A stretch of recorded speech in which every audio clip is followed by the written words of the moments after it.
I want to be forever young. Hello, everyone. Welcome to March. We are in the middle of a very warm spell here in South Alabama. And we were going to record our vlog on Apocrypha today. I'm still getting things wrapped up on that episode. It will probably come out next week. One reason for this is on my vlogs, I don't like having episodes in the same seasons back to back. I know as I keep doing these, that's probably going to become harder to avoid.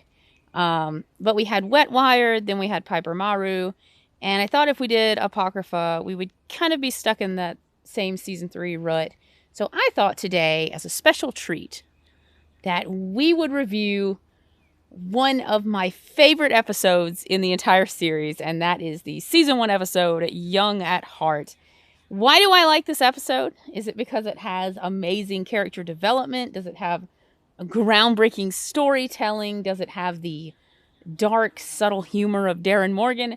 No. I like this episode because it's fucking dumb. And it's definitely the most unhinged episode in season 1. And it's probably the most unhinged episode in the entire fucking series. So, I will give you 3 guesses as to who wrote this episode. If you guessed Mr. Chris Carter, then you are correct. He is the unintentional hilarity king of the X-Files. I've said it before, if Chris Carter tried to be clever or funny on purpose, he couldn't to save himself. But that man can make some of the most unintentionally funny shit I've ever had the pleasure of watching, and Young at Heart does not disappoint. He co-wrote this episode with Scott Coffer. I don't believe we've reviewed an episode yet written or co-written by him, but I don't think he was saving this episode from Chris Carter's general bad writing and insanity. So let's dive right into it. Young at Heart. Cheers! Drink more water. I'm trying to drink more water. I got my lapis lazuli water glass. So, the episode opens, the cold open. There's this inmate at this prison. His name's Crandall. This is a maximum security prison, I might add. So there's like murderers, mass murderers, and rapists here. So this guy Crandall is an inmate, and he's just cruising around the prison in his wheelchair. I mean, just no one stops him, no one challenges him, no one says, hey, maybe you shouldn't be here in this area. Keep that in mind. I think that's a little sketchy. But then he comes upon this mad government scientist named Ridley, and he's slicing and dicing up one of Crandall's cellmates, who is named John Barnett. And again, Ridley is doing some top secret government shit in this area of the prison. There's no guards posted around. There's no one challenging Crandall until Ridley holds a fucking scaffold to his neck and tells him to get the fuck lost. This is done sheerly for shock value and dramatic effect, but it makes no fucking sense. Again, Chris Carter's wonderful, amazing writing.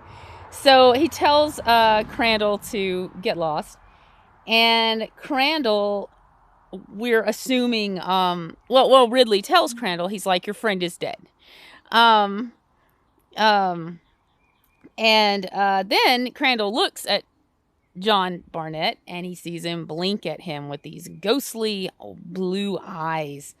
And then he sees his hand, and it's not a human hand. It has 4 fingers. So I guess this guy just got out of a fucking Mickey Mouse cartoon or whatever. So then you get the title sequence, and then you see Mulder and Scully. And they're rolling up to this jewelry store. And they meet this guy named Reggie. Reggie is this, I guess he's like a supervisor in the FBI. There's a little lizard here, and he's like and he's like bobbing his head, and his little red throat pouch is coming out. He's so cute. I love the anole lizards. They're precious. Unfortunately, our cats also love them too, to eat. I've said before, lizards must taste like fucking Snickers bars to cats. They love to eat them. So the there's this guy named Reggie, and he's the supervisor in the FBI, and he was Mulder's former instructor. Put a pin in that. So they meet him, and let me just tell you, I love Reggie, and fuck this show for killing him off. First of all, he's a person of color, and we need more people of color in the X-Files. And he's just rad. He's cool, he's neat, he's smooth. I love Reggie, all right. And then the show fucking kills him off in one episode. And let me tell you something. I hadn't watched Young at Heart since I was a little girl. I didn't even watch it on our 2019 rewatch because it didn't interest me. It was one of those episodes about Mulder, and I just didn't care for it. But sitting down and rewatching it 2 nights ago, paying attention to it, you start to see things that, like, makes this episode unintentionally hilarious and kind of iconic. I'm just going to be honest with you. But I just deadass forgot Reggie died. I did. Because Reggie is brought up in other episodes. He's brought up in Paper Hearts. He's brought up in a couple more episodes. And I just assumed Reggie was out there living his best life. He finally got his crime novel published. He settled down, he found a honey, and he was just living his best life. And then I watched this episode and I'm like, what the fuck, show? You killed off fucking Reggie. So yeah, I'm pretty salty about that. So, they meet Reggie. Mulder does this little cute thing where he goes, Reggie, Reggie. I don't know what that is, like, supposed to reference. Is that supposed to be, like, referencing the Jerry Springer show where everyone would cheer Jerry, Jerry? I don't know, but whatever. It's kind of dumb, but it's also kind of charming. So they meet Reggie, and Reggie says, yeah, this place got held up by this guy, and he describes his height. He said he was in a ski mask, and he left a note. And he hands Mulder the note, and it says, the fox can't guard the chicken coop. So Mulder says, that's Barnett, this killer that Mulder put away to a life sentence in prison.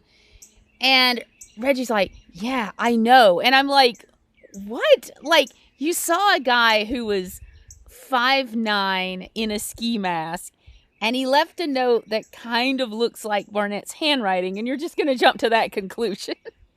Okay, boys. So, Scully asks, who's Barnett? Okay, so I get Reggie knows this is personal to Mulder. Like, he caught Barnett in a not very clean way. An FBI agent was killed. And, he's very sensitive about this. But Scully's his partner. And I think Reggie should include her in this conversation. She is Mulder's FBI partner, Reggie. So, anyway, Scully asks who's Barnett, and Mulder gives her the 411. Barnett was this mass murderer. He would hold up armored cars. He loved to just fucking kill people because he's a piece of shit. And then they got him in this sting where they cornered him, and he was holding the armored car driver hostage. Mulder had a clear shot at him, but he didn't take the shot, and then Barnett started blasting away at the FBI agents, and he killed this FBI agent named Wahlberger. Not Wahlberg. I thought it was Wahlberg, and I just kept thinking about this guy was the dad to Mark Wahlberg and his brothers. But that's not the case. His name's Wahlberger, I believe.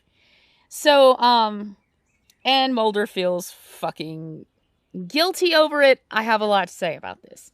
So, Scully watches the tape, and sure enough, you see Mulder having that clear shot, and he doesn't take the shot. And as Reggie explains to Scully, it's not by the book. Like, a hostage was too close in range, Mulder could have harmed Barnett's hostage. I have so much to say about this. So, Mulder takes Barnett's little haiku poem to, it says fox can't guard the chicken coop. I don't know if that's a haiku or not. It's been a minute since 7th grade. It's been a minute since 7th grade literature class, is what I'm going to say. So he takes the note to goddamn Agent Henderson. And Agent Henderson is a lot like Agent Beatty in the episode Fire. I just want to know more about this woman. She is fascinating. She's thirsty as fuck. She wants to get all over Mulder's dick. She says things to him that aren't even innuendo. She just is thirsty and she wants to fuck him. There's Mulder tells her, like, I need this in 10 minutes. And she says, what's the line? She says, well, Mulder, 10 minutes might be enough for you, but I need more time. And then she winks at him and she's like, not that I'm speaking from experience. And I'm like, God damn, there were children watching this show and primetime television spot in the year of our Lord 1993. How did the editors not catch that? Anyway, Henderson also, like, checks out Mulder's lips. She's licking her lips. At one point, she checks out his dick. Agent Henderson is very much the counterpart of Agent Pendrell, who has a perpetual crush on Scully until he dies. R.I.P. Pendrell. I love you, sweet little boy. And Agent Henderson definitely has more of an edge. She's definitely thirstier. But yeah, they're definitely cut from the same cloth. A lot of people in the fandom ship Agent Henderson and Agent Pendrell, and I think that's a very cute ship. Like, they fell in love with two FBI agents that fell in love, and so they just fell in love with each other. And I fucking love that. I think that's a great ship. So, she says, yeah, this is Barnett's handwriting. But she says the only problem is it's written with a left hand, and Barnett was right-handed. So, Mulder goes and talks to Scully. She brings up the deal with Agent Wahlberger getting shot by Barnett. And Mulder fucking yells at her, which just pisses me all the way off. Like she had any part in that. This episode has the same vibes as the episode Fire, where Mulder feels like he has to face down a fear instead of going to fucking therapy like a healthy person would and dealing with this stress and trauma in a healthy way. And instead he just ends up putting more people in danger. So you'll see more comparisons as the episode goes on. So Barnett starts making these cryptic phone calls to Mulder. The guy who plays Barnett is just a terrible actor. Oh my fucking God. At one point, he just yells out, "Who's gonna stop me? This is the land of the free." But I'm not putting everything on this actor who plays Barnett, because you have to remember who this fucking episode was written by. So, the man making these phone calls is a younger man. At this point, Barnett would have been in his, like, 60s or 70s, and this is, like, a 20-year-old guy. So, they get wind that,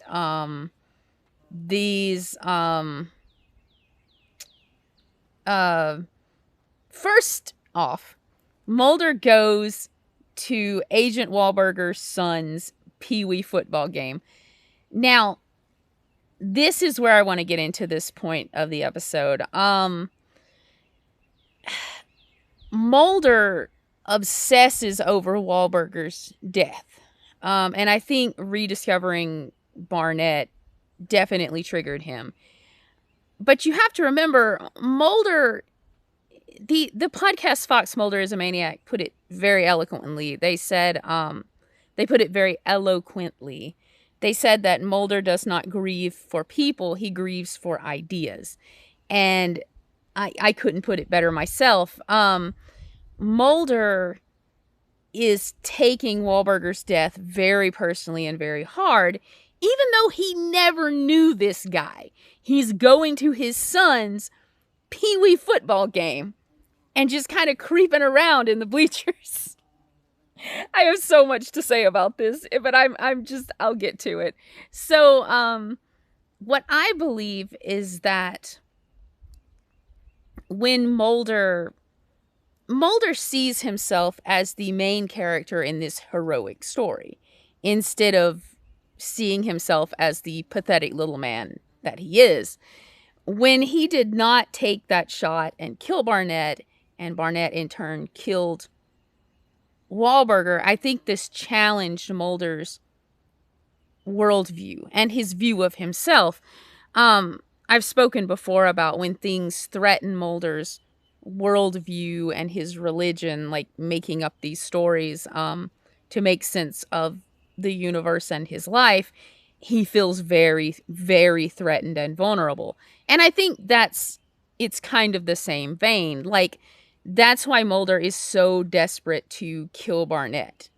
I believe, this is just my opinion, because he sees that this is not, he's no longer in that role of hero in this great story he sees himself in. He's not grieving for this actual man who's the father of this little boy playing peewee football game that Mulder is at for some fucking reason. Let's talk about the peewee football game. Okay, so these kids are having like this peewee football practice. The little boy, little Wahlberger Jr. makes an awesome pass. He's very pleased with himself. This dead-ass FBI agent in suit, tie, and trench coat is just there in the bleachers with all the peewee football moms. Just watching this kid. That's fucking creepy, Mulder. Don't do that. That's just some creep behavior, dude. Okay, please stop. Another thing is, Mulder gets down off the bleachers and walks to his car.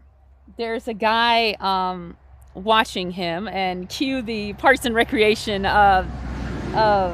Ralphio siblings, don't be suspicious. Don't be suspicious meme. Mulder walks to his car. He finds another note by Barnett. What's cute about Barnett's little haikus is at first, like, the first note is really clever. It's like, the fox can't guard the hen house. And then from that point on, his notes say things like, Fox's friends are gonna die, or something like that. And it's like Barnett used up all of his creativity in that first note. Yeah, so Barnett's not a very smart villain either. So we have a dumbass protagonist chasing a dumbass villain. Mulder reads the note, and then he just starts screaming in the middle of a fucking peewee football game. I'll get you, you son of a bitch! People are in the bleachers turning around. The kids playing the peewee football game are like looking like, who the fuck is that creepy tall man screaming at peewee football practice? I've never seen this guy before. I gotta say, in a 11 season, almost 30-year career, this has to be one of Mulder's fucking most unhinged things he's ever done. So Mulder gets in his car, not even caring about the peewee football players. He just traumatized. And he drives off. So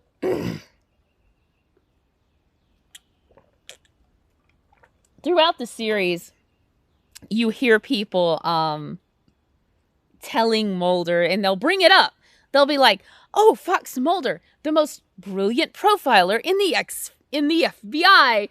This is one of those episodes, which is hilarious because during 11 seasons, 278 episodes, almost 30 years of the X-Files, we see Mulder profile a criminal maybe 3 times.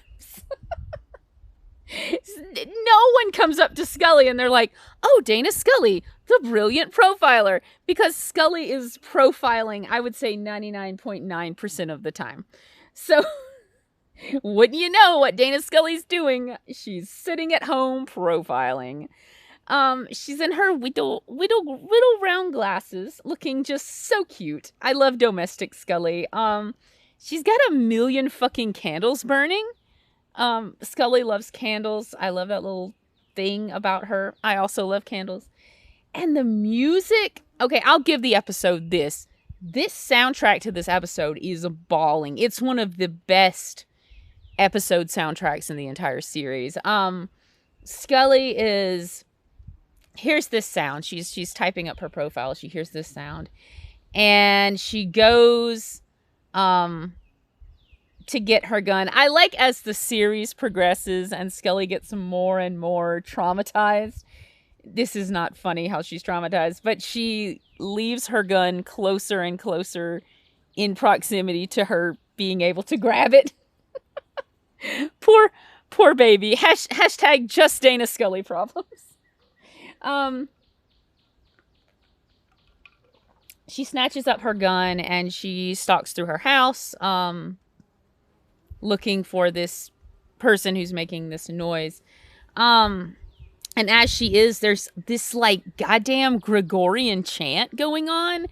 It's good, man. Like I said, the and then that like X-Files piano is kind of like superimposed over it. Like I said, the soundtrack to this episode is fucking balling.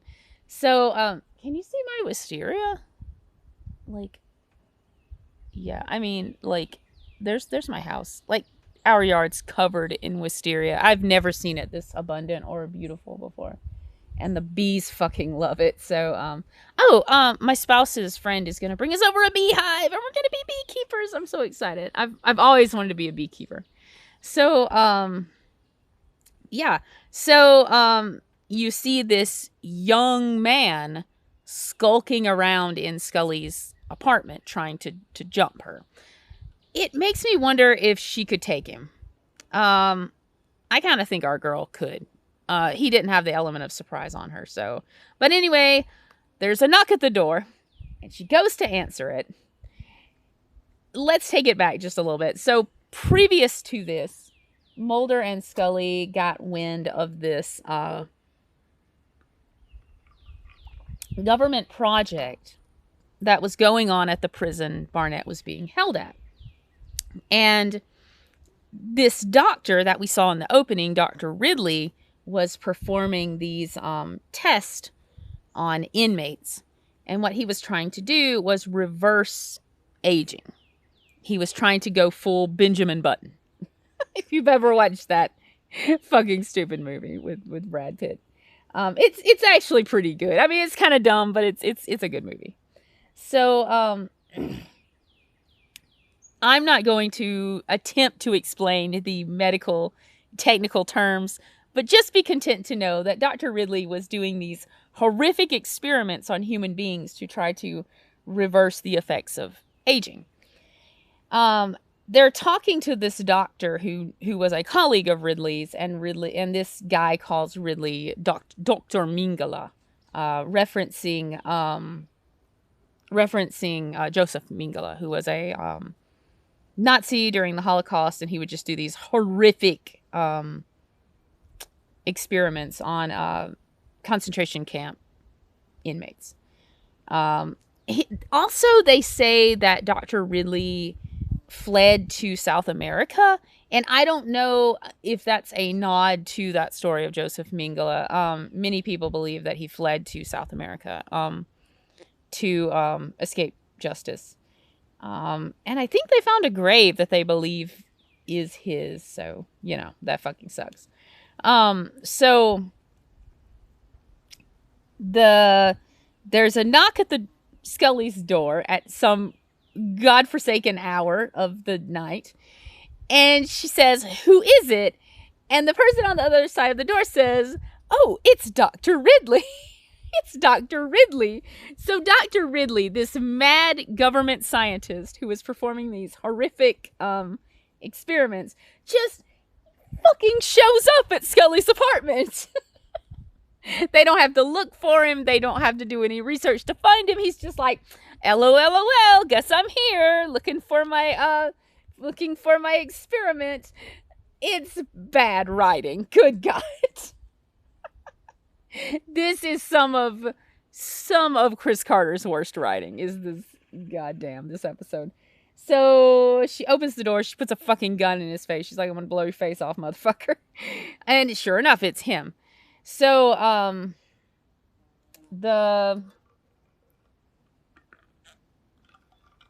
she and Mulder and Dr. Ridley are sitting down. I kind of hate how they're being gracious to him. Like, this guy is like, he did these horrific experiments on people. I think they should just, I don't know, like, they should make him as uncomfortable as possible without abusing him. That's just how I feel about this guy. He's fucking terrible. All right. So, he's telling them about these experiments he did and how he was trying to reverse aging. All of his other test subjects died except for Barnett, who was the inmate at the prison where he was doing these experiments. Ridley's medical license was revoked, of course, when this came to light, but the government picked him up. And at that point, Barnett escaped and stole Ridley's research. I don't know, and this is like a big plot point, like, oh, Barnett has this, okay, we gotta deal with Barnett, so he'll give it to us. Why couldn't they just ask Ridley? Question mark. Anyway, Ridley tells them, like, you'd be surprised how far up the chain of command in the federal government this dirty little secret goes. Cut to Mulder seeing his sugar daddy Deep Throat. Also legit forgot Deep Throat was in this episode. One thing I really love is later on in the series, it's in the Myth Arc episodes where Mulder's informants show up and they're like, hey, I got this secret for you. In season 1, Deep Throat just like fucking shows up on a Monster of the Week episode. I don't like Deep Throat. I don't like his character, but that is pretty funny. So Deep Throat is telling Mulder, like, this research is important. Think of this scientific advancement. And Mulder's like, but Mulder's pouting because, as I said before, he sees this as a poor reflection on himself that he never took that shot at Barnett. I'll talk a little bit more about that. I just want to get to it. So then, Mulder calls Reggie. Reggie's asleep in bed. He fell asleep reading. Did I mention I love this man? I want a whole fucking show about Reggie. He's so good. He fell asleep reading with his glasses on his face. I mean, relatable king, right? I do that all the time. Mulder calls him. Reggie's like, Mulder, it's the middle of the night. And Mulder's like, it's 10:45. Again, Reggie, the most relatable king on the X-Files. I do that all the time. I'm like, it's the middle of the night. It's literally 10:45. I'm like, please, if we're all not in bed by 11, please send help. Something's wrong. So, he's talking to Reggie. And Reggie's like, look, none of the evidence... Oh, there's a caterpillar crawling on my leg. Hello, cutie. Okay, bye. Bye-bye. Bye-bye. Had to get off my leg. I didn't hurt him. Now he's on my knee. What's with you? So,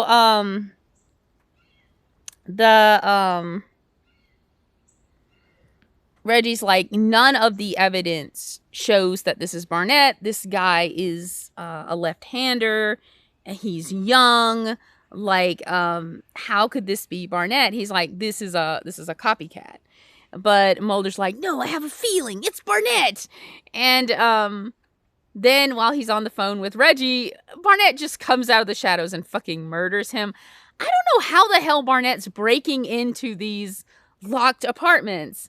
Like, that makes no fucking sense. But again, remember who wrote this episode. Half of it was written by Chris Carter. And I'm not having much faith in Mr.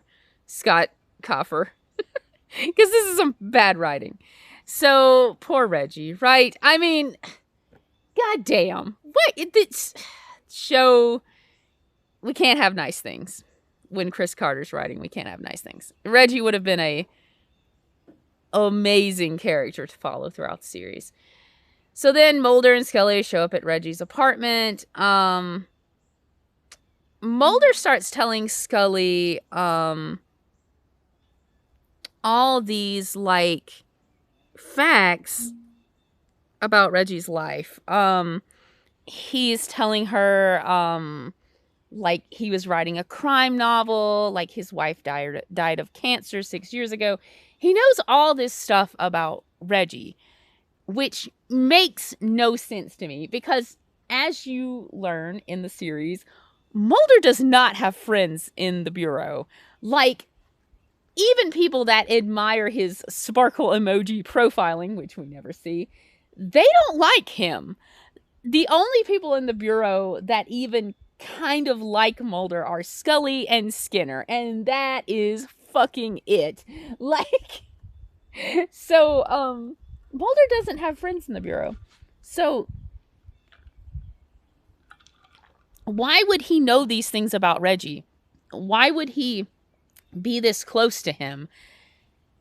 Two theories on this. My first theory is like Wahlberger, where Mulder is obsessing over Reggie's death because he sees this as taking Mulder out of this position of being this heroic character in this great story. My second theory is Reggie was Mulder's sugar daddy. I mean, and we see this throughout the series, like Mulder having these interactions with older men, many of them former instructors of his in the FBI. Like we see it in Grotesque with Patterson. And the way it is presented to us, the audience, is that they were having a sexual affair. Like, I think that's the best explanation, is Reggie was Mulder's sugar daddy. That's just my theory, but you know what? I'm sticking to it. Like, Reggie and Mulder, 5 ever. So Scully says, I'm sorry about your sugar daddy, babe. I'm sorry this happened. So Barnett leaves another uninspired note for Mulder and Scully. It's some dumb shit. Like I said, Barnett used up all of his poetic creativity on the first note. So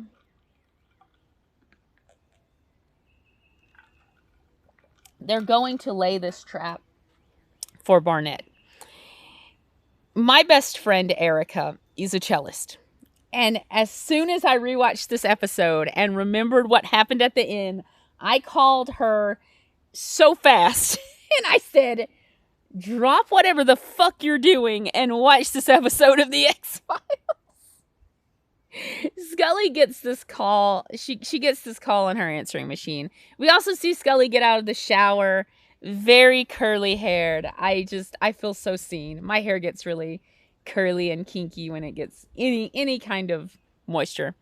She gets out of the shower. It's really cute. Her mom, Maggie, calls her just for no reason. That's adorable. She's like, it's your mom, Dana. Just call me back. It's so cute. And then she gets a call from her friend, Kathy, the cellist.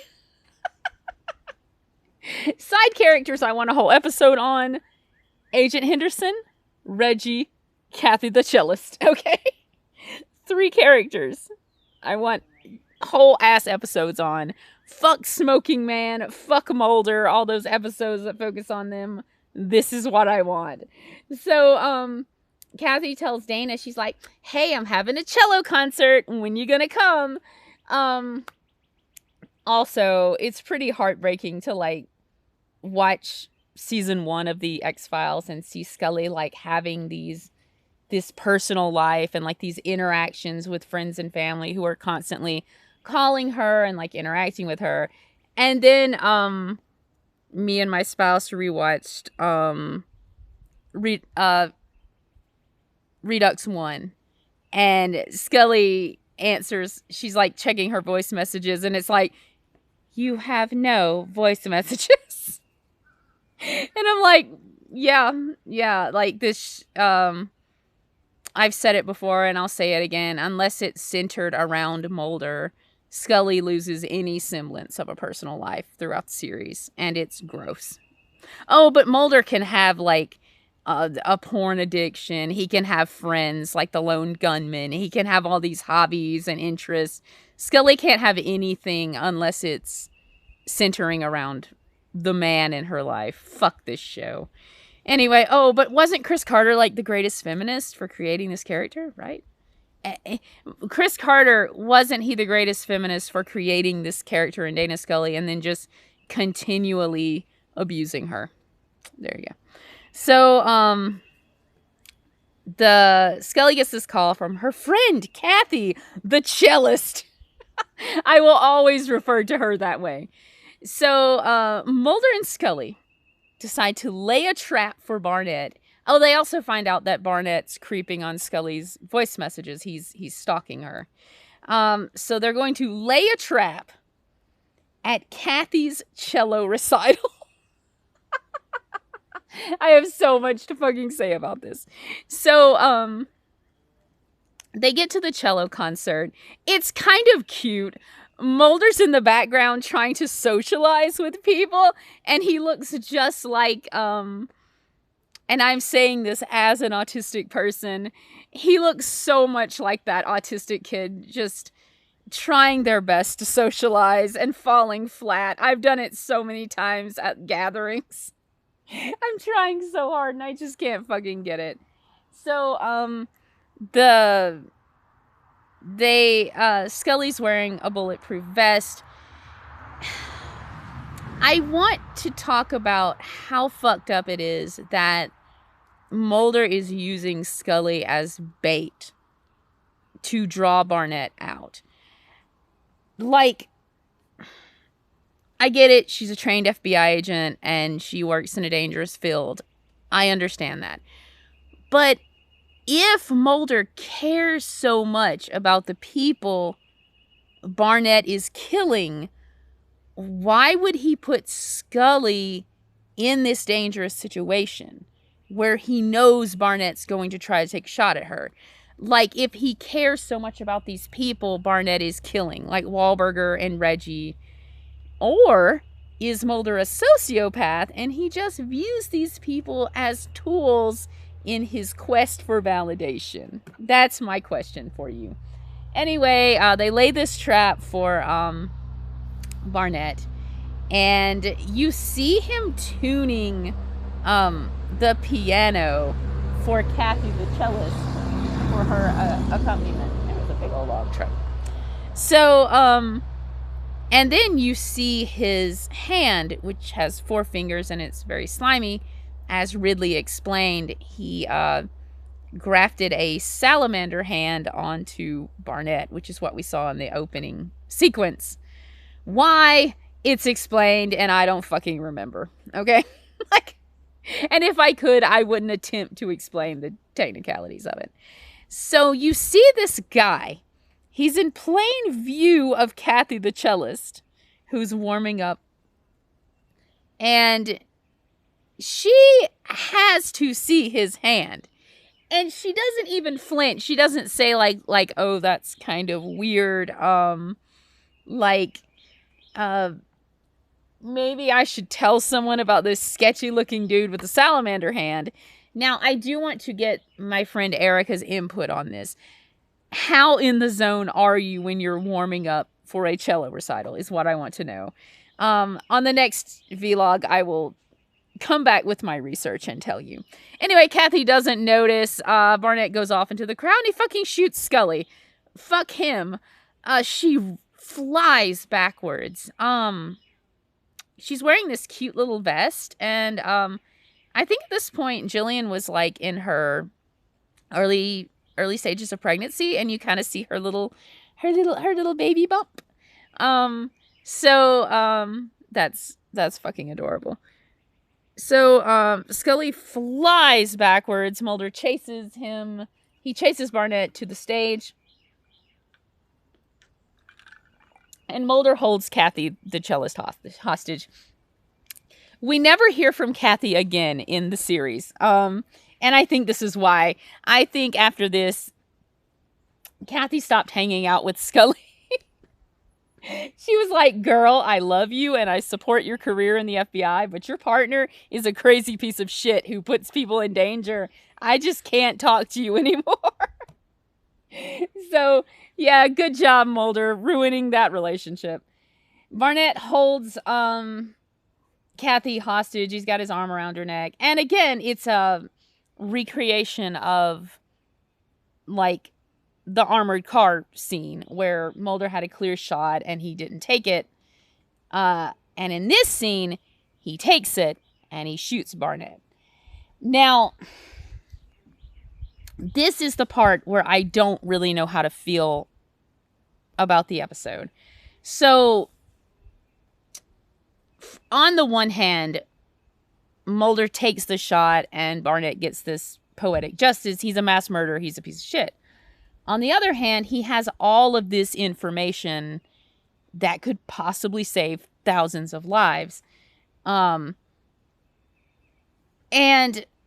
we've seen Mulder before, like, not... we've seen Mulder before, like, if someone has this paranormal or supernatural information, he won't do... He won't take the path of common sense. Because like Indiana Jones, he wants to see what's in the box. We've seen that in so many episodes. Dwayne Barry's the one that's coming to my mind. Mulder just can't fucking help himself. But in this case, he does take the shot at Barnett. And he fatally wounds him. So, like... Again, I think my best explanation for this is challenging Mulder's worldview. Not only of how he perceives the world, but how he perceives himself as this heroic figure in a great story. If he didn't take that shot at Barnett, his world would spire. This worldview would spire, and he'd have to have a paradigm shift and maybe go to therapy. And instead, he takes the shot at Barnett. Now, at the end of the episode, Scully tells him, like, this was not by the book. And then Mulder looks at her and says, it tells you a lot about the book. Now, Kathy was right there. And if you know anything about the series, Mulder is not a good shot. So he put Kathy's life in danger by taking that shot. He could have hit her. He could have killed her. This is not a clean break, as Mulder would lead you to believe. So I think in this case, going by the book would have helped, you know? So anyway, fuck that. Also, you get this, I have to talk about the flashback scene. So earlier in the episode, this doesn't have anything really to do with the plot. It's just one of those fucking things that I shake my damn head at it. So Mulder's in the crime lab with this woman who is like aging down a picture of Barnett through AI technology to like see what he would look like as a younger man. So Mulder goes off into a little corner of this room in the lab, and he stares at a fucking wall and just has a full-on flashback. And the flashback is of Barnett's court case. Now, in this flashback, Mulder gives his testimony to the prosecutor. And then he gets up and he just starts screaming at the judge. Now, as you learn earlier in the episode, Barnett did not get the death sentence on, quote, on a technicality. Was that technicality Mulder screaming at the judge and therefore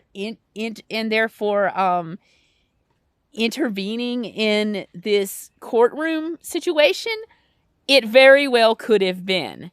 And we've seen Mulder do this before, where like he's ahead in the game and he's got the villain on the ropes, and then he just starts screaming in a courtroom at the judge, at the jury, breaking protocol, and this is what ultimately frees the villain. It's that. So yeah, Mulder, that would have been a good time to go by the book, dude. And I think with Mulder, it's like, he's like, I can't go by the book because I'm this rogue. I'm like this cool loner and fuck authority. But no, like, common sense tells you, yes, sometimes you're going to have to use common sense and not go by this rigid set of protocol. But sometimes protocol is there to keep people safe and to serve justice. I know our justice system is fucking broken, and this is back from in 1993, but Mulder was not helping this at all, okay? So after Mulder has that flashback, you get some of David Duchovny's brilliant acting, where he's still staring at the fucking wall. The flashback ends, and then he turns back and he's like, I guess that flashback's over. It reminds me of the scene in Steven Universe where Steven is in this situation and he does that. He just looks off and he has this flashback, and then, like, what is it, 15 minutes later, you see Garnet has swooped in to save him, and he's like, oh, what happened? Where am I? And she's like, you took a nap. And that's what I want the agent in the crime lab to tell Mulder. He's like, what happened? And she's like, you took a nap, bro. So, at the end of the episode, you see these government spooks, and they're trying to get the information out of Barnett, the information he stole from Ridley, from him on his fucking deathbed while he's going into, like, while he's slipping into unconsciousness. And that's pretty fucking disturbing. That definitely left an impression on me when I was little and I watched this for the first time. Is like this guy's dying, and these government spooks are trying to get this information out of him on his deathbed. It turns out he hid it in a post office box, and he took it with him to his grave. At the end of the episode, you hear Mulder's monologue, and he's like, I don't think we've seen the last of John Barnett. And it's like they're setting it up like a Tomb situation or a Robert Patrick Modell situation where he'll come back. And at the end, I laughed, and I was like, yeah, sure, guys, that totally happened. That is the episode Young at Heart. Oh my gosh, what a fucking ride.